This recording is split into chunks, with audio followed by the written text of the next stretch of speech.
Le droit au cours de l'histoire. 3. Droit et non-droit, dialectique.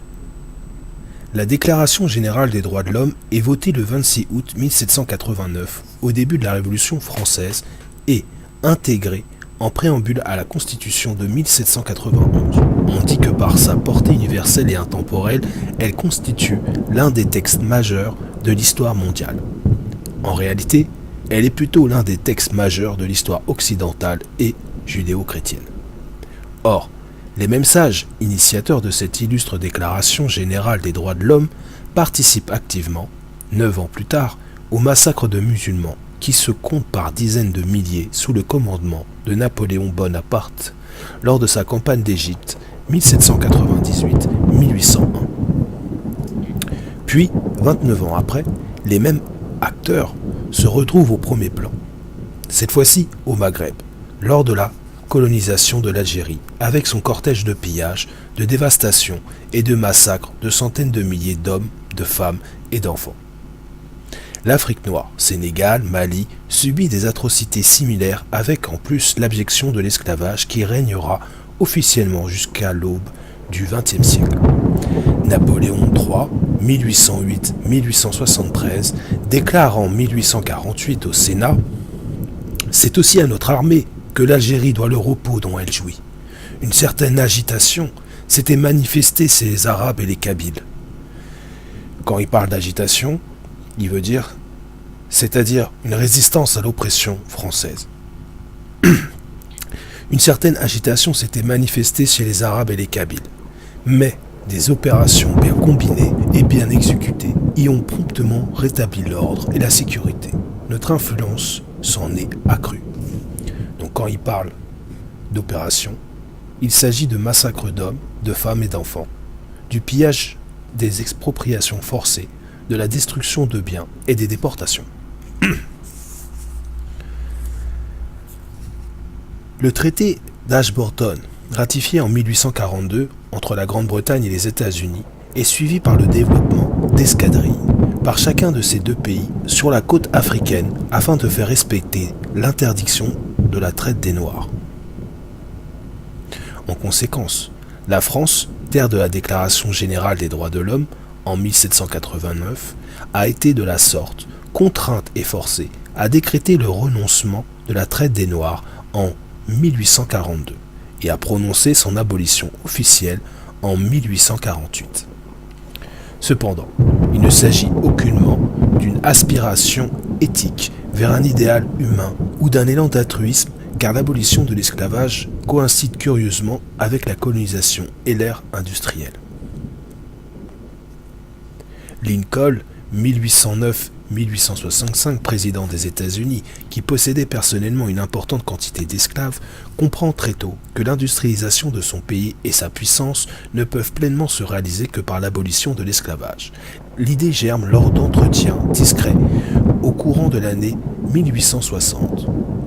Le 22 juillet 1962, Lincoln et son cabinet prennent et mettent au point une proclamation d'émancipation des esclaves afin de la rendre publique. Un amendement est promulgué après sa réélection et il use de tous ses pouvoirs pour en assurer la ratification par le Congrès, le 31 janvier 1865. Une résistance farouche à l'industrialisation se présente dans le sud des États-Unis, majoritairement à main-d'œuvre servile, qui devient insurrectionnelle. C'est la guerre de sécession, 1861-1865. Dans les années 60-70, les Afro-Américains sont toujours à la quête des droits de l'homme et de leurs droits civiques. L'expansion économique et l'essor de l'industrialisation vers la fin du XVIIIe siècle marquaient l'abandon de l'archaïque système où la main-d'œuvre servile, peu rentable et coûteuse, ne permettait plus un rendement et une demande de produits toujours grandissants. Ainsi, la Grande-Bretagne, en tête de la politique d'industrialisation, suivie de près par les États-Unis, est naturellement préoccupée par l'abolition de l'esclavage et son remplacement par la colonisation. Moralement plus acceptable et tellement plus rentable, puisque justement, ces pays apportent à la civilisation et la consommation des biens aux peuples sous-développés. De ce fait, la France à la traîne, ne peut admettre le principe de l'abolition de l'esclavage qu'en pénétrant dans le système de l'industrialisation. Et bien entendu, en institutionnalisant à son tour une politique coloniale. Ces directives sont ainsi pleinement réalisées. Au XIXe siècle, la France n'eut pas de décollage, mais une croissance continue de 1815 à 1860. L'exportation procure un développement indispensable aux produits du textile et à d'autres industries manufacturières qu'une croissance rapide de la production fournissait grâce à des techniques nouvelles. Après 1880, on assiste à une accélération importante du taux de croissance des exportations britanniques et à une remarquable croissance économique. Le développement des exportations et l'ouverture sur le marché international sont avantageuses à l'économie du pays. Les colonies permettent aux fabricants d'acheter beaucoup de matières premières indispensables à la production industrielle. De même, les exportateurs acquièrent une expérience essentielle pour le développement du commerce intérieur.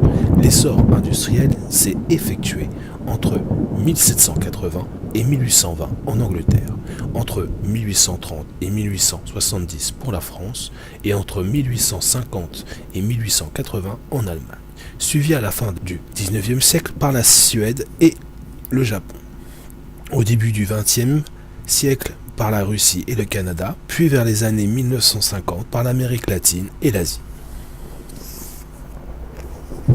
Napoléon III proclame au Sénat, 1848, « Aucun trouble sérieux ne s'est manifesté au sein de la société coloniale. Au bienfait de la liberté pour les Noirs est venue s'ajouter la compensation d'une indemnité pour les colons. »